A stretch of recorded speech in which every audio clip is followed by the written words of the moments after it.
इसको व्यवसायीकरण लोगों ने कर दिया है। केवल मैं कहूँगा कि पैसे कमाने का एक व्यवस्था। चाह रहे हैं कि तमकुही राज्य विधानसभा में शिक्षा और स्वास्थ्य दोनों बहुत ही सुचारू रूप से और अच्छे से। स्थापक को, इसके व्यवस्थापक को बार बार साधुवाद देता हूं कि तमकुही राज्य में इसकी कमी। लाइब्रेरी की पढ़ाई बहुत बेहतर होती है क्योंकि हर घर में ऐसे 4, 5, 6 कमरे नहीं हैं कि जहां हम हर एक बच्चे को अलग कमरा दें।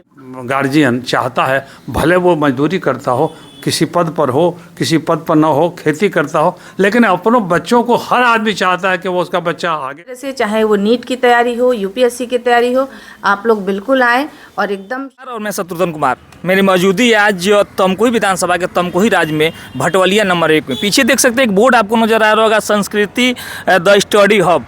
मैं बता दूं आज इस लाइब्रेरी का उद्घाटन है। उद्घाटन समारोह में आज यहाँ पे एग्रो चेयरमैन दर्जा प्राप्त मंत्री बाल्टी बाबा जगदीश मिश्रा और बाल्टी बाबा का आगमन हुआ है, जिनके द्वारा इस लाइब्रेरी का उद्घाटन किया जा रहा है। कुछ ही पलों में हम उनसे जुड़ेंगे और जानकारी लेंगे कि आज इस उनके विधानसभा में इतना बेहतर लाइब्रेरी खोला गया है, उनका क्या राय है इसके बारे में, लाइब्रेरी के बारे में उनका क्या राय है कि इस तमकुही विधानसभा में इस तरह की लाइब्रेरी खुला है, क्या उनका कहना है। और साथ में भाजपा नेत्री संध्या मिश्रा भी, डॉक्टर संध्या मिश्रा भी मौजूद है, उनसे भी जुड़ेंगे, जानकारी लेंगे। साथ ही जो इस संस्कृति द स्टडी हब के जो डायरेक्टर हैं उनसे भी जुड़ेंगे और उनसे जानेंगे कि इस क्षेत्र में इस तरह का लाइब्रेरी खोलने का उनका क्या उद्देश्य है, क्या मकसद है और इस क्षेत्र में बच्चों को इस लाइब्रेरी से कितना % विकास होने वाला। तो आइए हम सीधे चलते हैं, उन लोगों से जुड़ेंगे, आपको तमाम जानकारियाँ देंगे। संस्कृति लाइब्रेरी पर आप मौजूद हुए हैं और इसका आपके द्वारा उद्घाटन किया गया, तो इसके बारे में क्या कहेंगे? नहीं, इसके बारे में मैंने पहले ही कहा कि निश्चित रूप से इस सोच को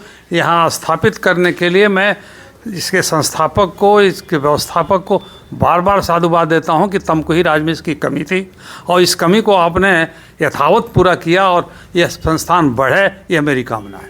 अच्छा, इस क्षेत्र में कहीं ना कहीं बच्चों को एक बेहतर शिक्षा नहीं मिल पाता है, तो उस पर आपकी क्या राय है? देखिए, सवाल यह है कि जो चीज़ें नहीं मिल पाती हैं उसी पर हम अग्रतर आगे बढ़ रहे हैं, इसलिए भी साधुवाद और धन्यवाद के पात्र हैं। अच्छा, देखा जा रहा है अपने क्षेत्र में आप भी एक शिक्षा का एक बेहतर अलग जगाने जा रहे हैं। कोशिश है कि चूँकि यहाँ पर प्रतिष्ठान शिक्षण संस्थाएं बहुत हैं, लेकिन कुछ दुर्भाग्य है कि यहाँ के बच्चों को भारत के किसी कंपटीशन में यदा कदा कोई आ जा रहा है, तो निश्चित रूप से इसको व्यवसायीकरण लोगों ने कर दिया है। केवल मैं कहूँगा कि पैसे कमाने का एक व्यवस्था करते हैं लोग। शिक्षण संस्थान ऐसा होना चाहिए जिससे हमारे यहाँ के बच्चे कंपटीशन में आ सकें, हमारे यहाँ के बच्चे आगे बढ़ सकें। इस सोच के लिए मैंने भी ये जानबूझ के किया है कि उस विद्यालय से अच्छे से अच्छे बच्चे निकलें जो भारत के किसी भी कंपटीशन में अपने को अग्रणी समझें।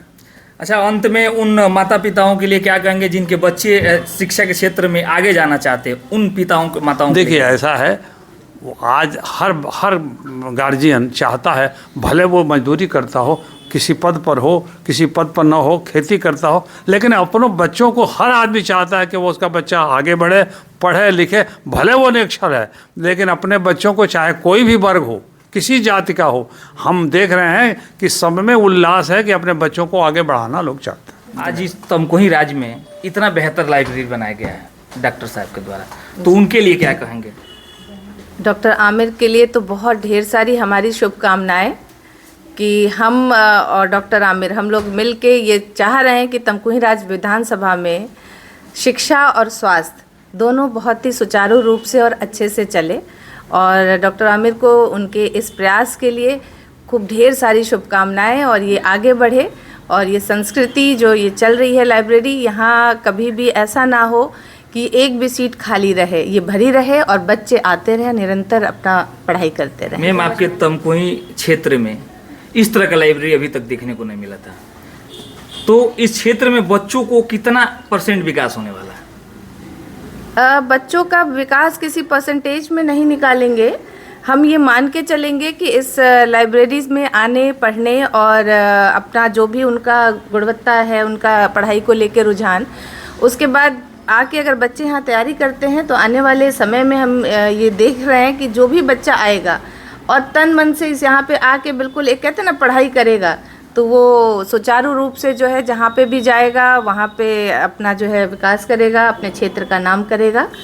अच्छा, घर पे कहीं ना कहीं बच्चे ज़्यादा समय नहीं दे पाते हैं तो लाइब्रेरी का सहारा लेते हैं, तो बेहतर क्या होता है घर के पढ़ाई को लेकर की लाइब्रेरी? देखिए, डेफिनेटली लाइब्रेरी की पढ़ाई बहुत बेहतर होती है, क्योंकि हर घर में ऐसे 4, 5, 6 कमरे नहीं हैं कि जहां हम हर एक बच्चे को अलग कमरा दे पाएँ। और किसी भी कंडीशन में, चाहे लड़कियां हो या लड़के हो, अगर कोई घर पे कोई मेहमान आया तो कुछ नहीं तो आप 2 सेकंड 2 मिनट मिलने जाते हैं, उस बीच में अगर हमारा कंसंट्रेशन छूटता है तो नो डाउट फिर से आके उसको बनाने में हमें आधा घंटा लग जाता है। इस वजह से किसी भी एक जगह पे, शांत जगह पे पढ़ना ही वो सबसे बेहतर होता है। और किसी भी घर के लिए मैं बात करूंगी कि बहुत ऐसा अलग से कमरा हर एक बच्चे को देने के लिए नहीं हो पाता, तो लाइब्रेरी एक ऐसी जगह है जहाँ पे आपको बार बार जाना, उठना या किसी से मिलना ऐसा नहीं रहता, और आप बिल्कुल एकदम कंसंट्रेट होकर अपनी पढ़ाई करते हो।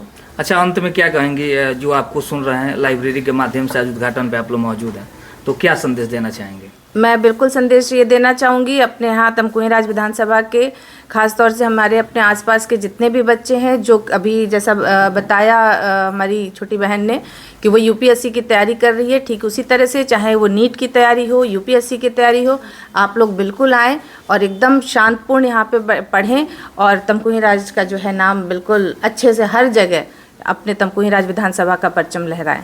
बहुत बहुत धन्यवाद।